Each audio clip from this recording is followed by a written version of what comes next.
Smartphone में तीन तरह की मेमोरी होती है, रैम, रोम और एक्सटर्नल मेमोरी। रैम को रैंडम एक्सेस मेमोरी कहते हैं, रोम को रीड ओनली मेमोरी, और जो एक्सटर्नल मेमोरी होती है जिसको माइक्रो एसडी कार्ड के नाम से जानते हैं, उसकी कैपेसिटी 8 GB से लेकर के अप टू 1 TB तक होती है। माइक्रो एसडी कार्ड के स्लॉट में आपके लग जाता है और इजीली अपने मोबाइल का स्टोरेज है उसको आप बढ़ा सकते हैं। पहले के जो स्मार्टफोन आते थे उनकी रैम की जो कैपेसिटी होती थी 512 MB से लेकर के अप टू 2 GB तक होती है, और इतनी कम रैम में आपके एप्लीकेशन ओपन नहीं हो पाते थे, आपका फोन बार बार हैंग करता था।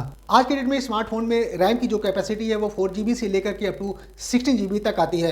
आपकी यूज केस क्या बनता है उस हिसाब से आप रैम चूज करके मोबाइल फोन सेलेक्ट कर सकते हैं। उसी तरह से जो आपका रोम होता है जिसको रीड ओनली मेमोरी कहते हैं, उसकी स्टार्टिंग कैपेसिटी 64 GB से लेकर के 256 GB या 512 GB तक आती है। वहीं पे अगर एक्सटर्नल मेमोरी का बात देखें जिसको माइक्रो एसडी कार्ड के नाम से जानते हैं, जो आपके mobile phone micro SD card के स्लॉट के थ्रू आपके मोबाइल फोन में इजीली लग जाता है, उसकी जो कैपेसिटी होती है 32 GB से लेकर के अप टू 1 TB तक आती है। यानी कि अगर मार्केट से खरीद करके आप 1 TB का माइक्रो एसडी कार्ड अपने मोबाइल में लगा लें तो उसमें आपका बहुत सारा डेटा सेव हो जाएगा और बहुत सारी कैपेसिटी जो इंटरनल मेमोरी होती है जिसको रोम के नाम से जानते हैं, उसके डेटा को आप माइक्रो एसडी कार्ड में माइग्रेट कर सकते हैं। रैम, रोम और माइक्रो एसडी कार्ड की अपनी अलग अलग कैपेसिटी होती है, अलग अलग उसके फंक्शन होते हैं और तीनों मेमोरी के अलग अलग इंपॉर्टेंट होता है। जब भी आप अपने प्ले स्टोर के थ्रू कोई भी एप्लीकेशन अपने मोबाइल में इंस्टॉल करते हैं, लेट से फेसबुक को आप इंस्टॉल करते हैं और फेसबुक की कैपेसिटी 1 GB है, तो आपका जो 1 GB की कैपेसिटी है आपके इंटरनल मेमोरी जिसको रोम के नाम से जानते हैं उसमें 1 GB की स्पेस फेसबुक आपका ले लेता है। जैसे आप फेसबुक को ओपन करते हैं चलाने के लिए, वो फेसबुक क्या होता है आपके रैम में लोड हो जाता है। रैम 4 GB का ले रखा है, अगर आप फेसबुक ओपन करते हैं जिसकी कैपेसिटी 1 GB है, तो जब भी आप फेसबुक को ओपन करेंगे रैम में 1 GB की कैपेसिटी वो ले लेगा। जब भी आप क्या नाम है कोई एप्लीकेशन ओपन करते हैं तो सबसे पहले रोम से वो ऑफलोड होकर के आपके रैम में जाकर के लोड हो जाता है। तो जैसे जैसे आप एप्लीकेशन ओपन करते रहते हैं वो जाकर के रैम में लोड होता रहता है और रैम की जो कैपेसिटी होती है वो फुल होती रहती है। तो अगर आप ज़्यादा एप्लीकेशन लोड करते हैं तो आपकी रैम की जो कैपेसिटी है वो ज़्यादा होनी चाहिए। लेट से 4 GB का आपने ले रखा है, अगर आप नॉर्मल फ़ोन चलाते हैं तो 4 GB आपके लिए सफिशियंट है, क्योंकि जो फेसबुक और व्हाट्सएप के जो एप्लीकेशन होते हैं 512 MB से ज़्यादा नहीं होते हैं। लेकिन अगर आप थोड़ा सा गेमिंग के लिए क्या नाम है इंटरेस्टेड हैं, गेमर हैं, मिडिल लेवल के गेमर हैं, तो आपके मोबाइल में कम से कम 8 GB का रैम होना चाहिए, क्योंकि जो गेम होता है वो हाई कैपेसिटी का गेम होता है, 1 GB का होता है, 1.5 GB का होता है, उसमें बहुत सारी प्रोसेसिंग टास्क होता है जो CPU को परफॉर्म करना पड़ता है और इसीलिए आपको हाई कैपेसिटी का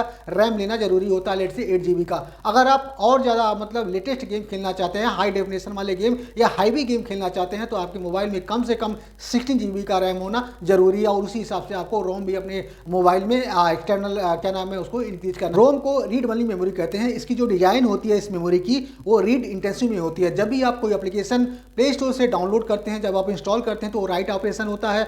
एक बार आपने फेसबुक को अगर इंस्टॉल कर लिया तो बार बार आपको इंस्टॉल करने की जरूरत नहीं पड़ती है, मतलब बार बार आपको राइट करने की जरूरत नहीं पड़ती है अपने रोम पे, जबकि रीड ऑपरेशन आपको बार बार करना पड़ता है। रीड ऑपरेशन मतलब जैसे आपने फेसबुक इंस्टॉल कर लिया, व्हाट्सएप इंस्टॉल कर लिया, तो आपको बार बार उसको ओपन करते रहते हैं, तो रीड का ऑपरेशन होता है। तो रोम की जो डिजाइन होती है वो रीड इंटेंसिव होती है, मतलब रीड जो ऑपरेशन होता है वो आपको बार बार करना पड़ता है। जैसे कि आपने मान लीजिए कोई वीडियो क्या नाम है डाउनलोड किया अपने मोबाइल में, वो भी जाकर के आपका रोम में स्टोर होता है। कोई सॉन्ग आपने डाउनलोड किया या फिर कोई फाइल आपको पढ़नी है, ये सारे जो डॉक्यूमेंट होते हैं, वीडियो होते हैं, म्यूजिक होते हैं या टेक्स्ट होते हैं, ये सारी चीज़ें आपके रोम में जाकर के स्टोर होती है। एक बार आपने मूवी अपने मोबाइल में डाउनलोड कर लिया, वो जाकर रोम में स्टोर हो गई, तो बार बार आप उसको देखते हैं, मतलब जो रीड वाली जो साइकिल होती है ना बार बार होती है, इसीलिए जो रोम को बोलते हैं रीड ओनली मेमोरी बोलते हैं। इसमें जो रीड की जो साइकिल होती है ये बार बार होती है। अब आ गया एक्सटर्नल मेमोरी के बारे में जिसको हम माइक्रो एसडी कार्ड के नाम से जानते हैं। देखिए क्या आज के डेट में चाहे कोई भी स्मार्टफोन, हर स्मार्टफोन में माइक्रो एसडी कार्ड का स्लॉट आता है। आज माइक्रो एसडी कार्ड की जो कैपेसिटी है 16 GB से लेकर के आपको 1 TB तक मार्केट में माइक्रो एसडी कार्ड मिल जाएगा। माइक्रो एसडी कार्ड अगर आप खरीदना चाहते हैं तो आप या तो सैंडिस्क का खरीदिएगा, या तो माइक्रॉन का खरीदिएगा, या तो WD का खरीदिएगा, या तो तोशिबा का खरीदिएगा। यही सारे ऐसी कंपनियां हैं जिनके micro SD card well quality के होते हैं, क्योंकि इनके खुद के अपने फैब होते हैं। बाकी कंपनियों के कोई भी उनका फैब नहीं होता, ये कहाँ से लेकर के फ्लैश लेकर के बनाते हैं कोई अता पता नहीं है। तो जब भी आप अपने मोबाइल में माइक्रो एसडी कार्ड सेलेक्ट करें तो इन्हीं ब्रांडेड कंपनियों का ही माइक्रो एसडी कार्ड सेलेक्ट करें। इससे आपको क्या नाम है जो आपकी फ्लैश की क्वालिटी है, माइक्रो एसडी कार्ड की जो क्वालिटी है, रीड राइट जो साइकिल होती है वो आपको काफ़ी अच्छी मिलेगी। आपकी जो माइक्रो एसडी कार्ड कभी भी क्या नाम है क्रैश नहीं होगा, उसमें डेटा कभी डिलीट नहीं होगा, डैमेज नहीं होगा, आपका डेटा पूरी तरह से सिक्योर रहेगा और सालों साल जो आपके माइक्रो एसडी कार्ड की क्वालिटी है, डेटा की जो क्वालिटी है, वीडियो की जो क्वालिटी है, आप उसमें जो कंटेंट डालेंगे, चाहे पिक्चर हुआ, चाहे वीडियो हुआ, चाहे कोई भी डॉक्यूमेंट हुआ, उसकी क्वालिटी एज इट इज रहेगी कई दिनों तक, कोई भी डिग्रेड नहीं होगा, कोई भी ब्लर नहीं होगा।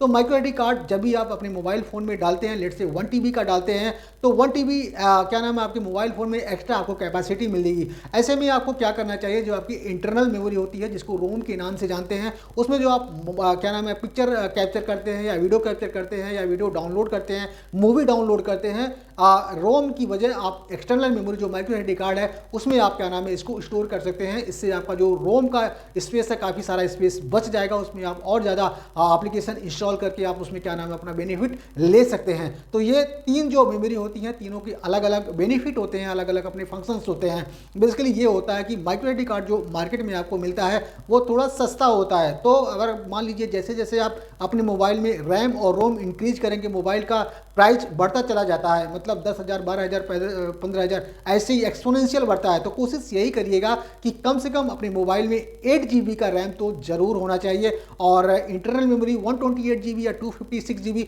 128 GB इज द सफिशिएंट, अगर नहीं है तो अभी 256 GB अगर आपका बजट अलाउ करता है तो आप जा सकते हैं। और अपने मोबाइल के अंदर माइक्रो एसडी कार्ड जरूर रखिए, चाहे 128 GB चाहे 256 GB। और जो आपके वीडियो हैं या म्यूजिक है या फिर और कोई डॉक्यूमेंट है या फिर पिक्चर हैं, वो आप माइक्रो एसडी कार्ड में ही स्टोर करके रखिए। इससे आपका जो फ़ोन का परफॉर्मेंस है, फ़ोन की स्पीड है, काफ़ी अच्छी रहेगी। और समय समय पे जो माइक्रो एसडी कार्ड आपने अपने मोबाइल के अंदर इंस्टॉल किया हुआ है उसके जो डेटा को अपने मोबाइल में या एक्सटर्नल डिवाइस में या हार्ड ड्राइव में उसको लेते रहिए। तो ये वीडियो कैसा लगा, आप इसको क्या नाम है अपना फीडबैक कमेंट बॉक्स में दीजिए, और हमारे चैनल को सब्सक्राइब कर लीजिए दोस्तों। तब तक के लिए फिर मिलेंगे, नमस्कार, जय हिंद।